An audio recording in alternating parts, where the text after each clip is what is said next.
To receive maximum performance and satisfaction from your Stihl trimmer or brush cutter, it's important that you read and understand the maintenance and usage precautions before using it.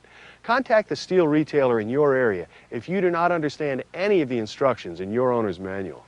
Today, I'm going to show you the proper way to start your Stihl trimmer.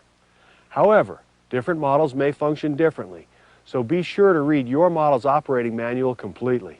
First things first, make sure you're wearing the proper protective equipment, as shown in your owner's manual. For example, be sure you're wearing long pants, work shoes, gloves, and ANSI approved eye and ear protection. Next, adjust your harness if you have one, and adjust the hand grip to suit your size before starting work. The machine should be properly balanced as specified in your owner's manual for proper control and less fatigue in operation. Always check your unit for proper condition and operation before starting. Check the fuel level, and make sure the fuel cap is not damaged and that it's tight and not leaking. Check the throttle trigger interlock, stop switch, cutting tool with approved deflector, and harness. The throttle trigger must move freely and always spring back to the idle position. The cutting tool must be properly tightened and in safe operating condition. Inspect for loose nuts, screws, etc., and for cracked, bent, warped, or damaged blades. When starting the engine, be absolutely sure that the cutting tool is clear of you and other obstructions and objects, including the ground. Because when the engine starts at starting throttle, engine speed will be fast enough for the clutch to engage and turn the cutting tool.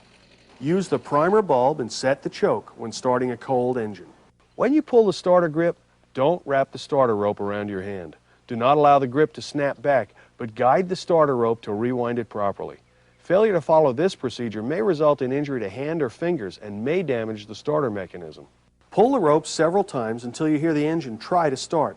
Then move the choke lever to the open position to avoid flooding the engine.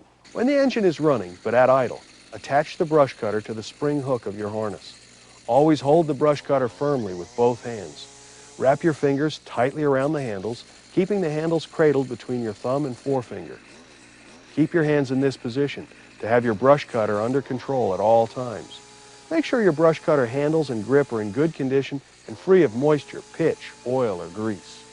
Following these simple steps will help you get off to the right start.